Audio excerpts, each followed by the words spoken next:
Hello, friends. This is Dave Hurwitz, executive editor at ClassicsToday.com, here with fabulous concert programs number 62.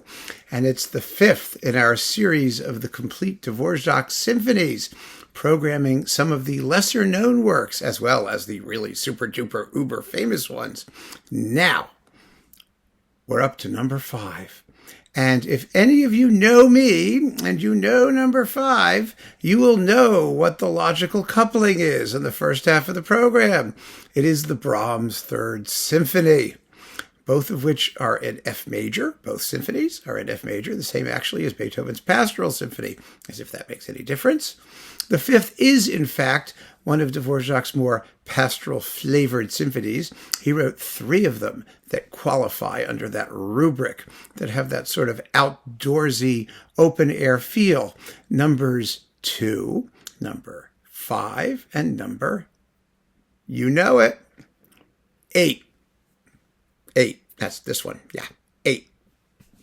And, you know, the fifth is Dvorak's first major masterpiece in his classical style, having studied the symphonies of Beethoven and everybody else, and he decided that was the direction he wanted to go symphonically, possibly because he wanted recognition in Germany, which was a big deal because that was, of course, the capital of music as far as he was concerned, and that's where all the publishing and activity, and where if you wanted to make a living as a composer, you had to be successful.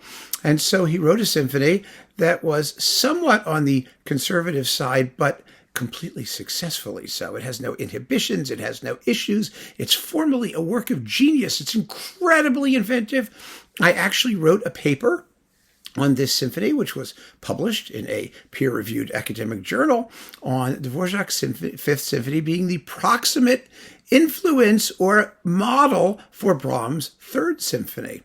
And this is a very, very interesting case, and it really is just a fascinating topic to explore because the two works have so much in common formally and stylistically.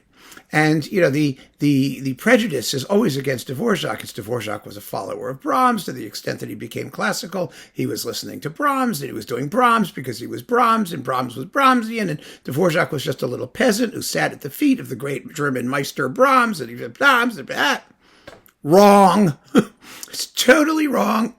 Great composers are great composers. They take influences wherever they can get them, and they use what they want, and they discard what they want. And the fact of the matter is that Dvorak's Fifth was composed before Brahms' First even appeared, and Dvorak submitted it to the Austrian State Prize, which he had been winning for several years, along with his Third and Fourth Symphonies. And one can only imagine what Brahms thought seeing Dvorak's Fifth, having been sitting on his own First Symphony for like 20 years before releasing it. And here was this guy from out in the sticks who was writing absolutely fabulous symphonies in the aesthetic direction, in the style in which Brahms was also headed. You have to remember, it wasn't someone influencing somebody else. They were simpatico. They both saw symphonic form in more or less similar light. And that's what I think Brahms saw when he saw Dvorak's Fifth, and that's why it was so influential in Brahms' own Third. And anyway, if you're really curious, there's a paper. It was published in a book called something like Symphonism in 19th Century Europe. It's one of the essays in there, and I just think the relationship between the two is indisputable. But of course, the funny thing about it is that, at least for me, the funny thing about it is that, you know, I was never a Brahmsian. I mean, I had no formal musical training. I mean, my mother, of course, loved classical music. That's where I got it from. And my father could have been a pianist if my grandmother hadn't been such a maniac about it. But my parents let me alone, and I just did my thing. So I knew Dvorak's symphonies well before I knew the Brahms symphonies. I knew Brahms first, from like the time I was teething, because it's like my mother's favorite piece of music in the world. And we all knew Brahms first when I was a kid. We knew Brahms first, but the rest of them we didn't know at all. And when I was a kid, I would pedal my way to Goodwill Industries in downtown Milford, Connecticut, where somehow all the Dvorak symphonies were sitting there for a nickel on Superfund and Urania and weird labels like that. wherever they had distribution, and I got them all. So I had all the Dvorak symphonies. I did not have the Brahms symphonies because they were not at Goodwill, and I had no disposable income. I had maybe 50 cents with which I could get the Dvorak symphonies because they were sitting there. So there you go. I came at it backwards. So I knew Dvorak's Fifth, and I loved Dvorak's Fifth. And then all of a sudden, one year, I mean, many, many years later, I heard finally Brahms' Third Symphony, and I went, whoa! Oh my goodness, this is like Dvorak's Fifth, kind of, sort of. And it really is. I mean, they're not identical, obviously. Brahms isn't copying, he's writing Brahms, and Dvorak also didn't copy Brahms when he wrote Dvorak. They did their thing.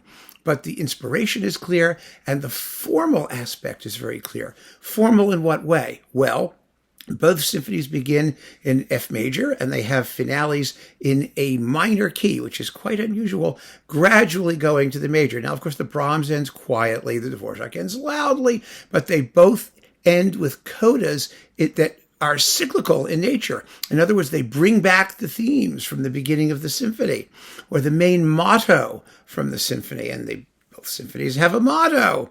And there's a very interesting relationship between the inner movements of both symphonies as well. I mean, it just goes on and on and on. I mean, the resemblances are too strong to be coincidental, but never obvious.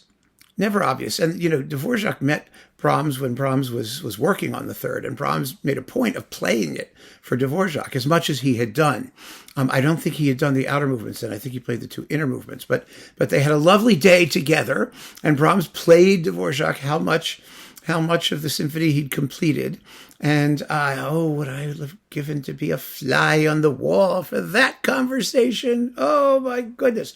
Now, the fact is, the Brahms Third makes a fabulous first half per piece because it ends quietly. So you don't usually want to finish the concert with it. And it's very compact. It's only about half an hour long, even if you take the exposition repeat. It adds maybe 2 minutes. So there's no reason that you can't do the Brahms in the first half of the concert all by itself. And I've seen it done that way. I saw it done that way with the National Symphony under Rafael Frubeck de Burgos, who did a spectacular program that consisted of the Brahms Third on the first half, and the second half had, if I'm not mistaken, the Poulenc double piano concerto and then La Mer, which you'd think would be like ridiculous, but it wasn't. It worked fabulously well. It was a wonderfully varied and absolutely entrancing program. And boy, they played the bejesus out of the Brahms. It was so exciting. It's still the most exciting performance of the piece I've ever heard. It was thrilling, absolutely thrilling. So that makes a great first half piece. And then you do the Dvorak. And the Dvorak is sunny and fun and gorgeous, and it ends with like a really dazzling coda to the finale that'll bring the audience to its feet. It has a triangle in the scherzo. It does a little bit of percussion stuff, which I always love. And it makes a perfect second half climax to the concert. I think. I'm not big on having two big symphonies on the same program. Usually it doesn't work. It really doesn't. I mean, Kurt Masur, who was one of the dullest programmers that ever lived when he was here in New York, his idea of a fun two-symphony program was Franck D minor, then Brahms 2. Oh, God. I mean, you could just die from that program. I mean, especially the way he conducted it. But, but sometimes it works. And in this case, you have two pieces that are so beautifully related to one another, but at the same time, so completely different, so characteristic of their composers, with endings that are totally different. They really, really work together. And so I strongly recommend, if you're sitting there at home, that you give the Dvorak Fifth a shot and listen to the Brahms Third, the Brahms Third first, and then listen to Dvorak's Fifth. You will be shocked. I guarantee it. You will be shocked and delighted, which is really the point. The shock is nice, but the delight is even better. So keep on listening, friends. Thanks so much for joining me. Take care.